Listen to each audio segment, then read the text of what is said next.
Alright, in this example we have to graph the function y equals negative the square root of x plus 4 minus 2.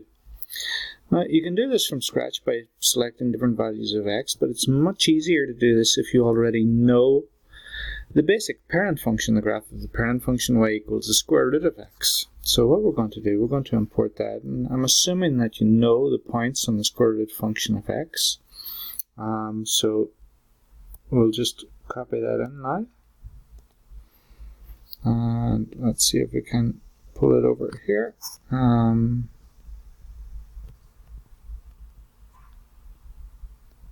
Like that. And let's expand this page again a little bit. And we can see, hopefully, the different points 0, 0, 1, 1, 4, 2, 9, 3 are the points on the graph of y equals the square root of x. So just to make sure that we're all okay, this is the graph of y equals the square root of x. Okay.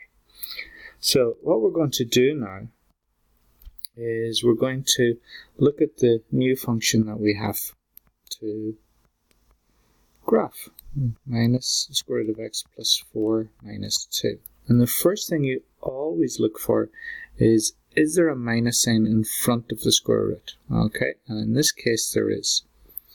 So what a minus sign in front of the square root does, and this is just like transformation of functions that we studied a long time ago, a minus in front of the function tells you that you're going to reflect every point in the x-axis. Okay? So reflect every point in the x-axis. And that just means turn the x-axis into a mirror and move every point down. So this is the first point. Hopefully you can see it at 9, 3. Just bring it straight down to the x-axis and on down the same distance. So to come down to the x-axis, you have to come down 1, 2, 3 steps. And that means you just keep going down another 3 steps. 1, 2, 3. And we'll put a little point there just for the time being. It's going to change.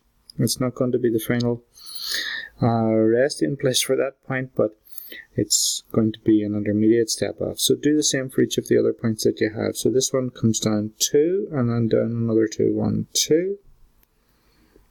Okay. This one comes down 1 and then down another 1.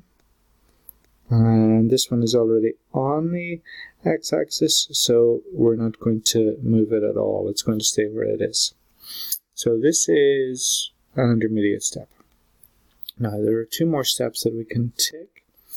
And the first one is a plus 4 inside the square root sign. Okay, so a plus 4, if it's inside the square root sign, a plus inside the square root sign moves things to the left. Okay, so what we're going to say here, a plus on the inside moves everything, moves each of these new points 4 spaces to the left.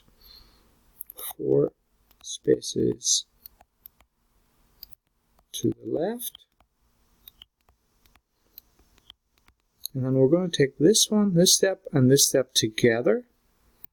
And this minus 2 on the outside, minus 2 on the outside, what that does is it moves everything down. A minus on the outside moves everything down.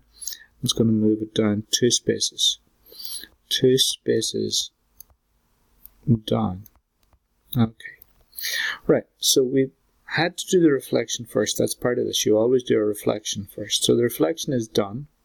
And now you can do these 2 steps together. So the new points that we've got after the reflection, we're going to move each of them 4 spaces left and then 2 down. Okay, so let's pick a different color for this one. Let's go with green. And each one of these new spaces that we got after the reflection, we're going to move them 4 to the left and then 2 down. So this is going to come back 4 spaces. It's over at 9. It's going to come back 4 spaces to 5 and then down 2. 1, 2. Going to be there. Take this point, 4 spaces to the left, and then down 2 is going to be there. This point, 4 spaces to the left, and then down 2. 2 is going to be there. And this is the starting point, okay? So 4 spaces to the left, and down 2 is going to be there. And that was where the previous graph started, so it's also the starting point for this graph. And if we start from here and draw our curve through those other points, we can see that it looks like this.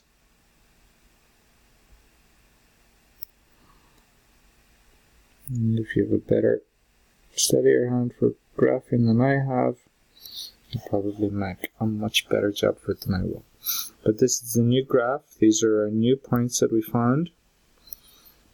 Okay, and this is the graph of y equals negative the square root of x plus 4 minus 2. Okay, and it's much easier than figuring out which values of x are going to give you nice round numbers to make it easy to graph. This is certainly the easiest way to graph a square root function. Okay, thanks for watching.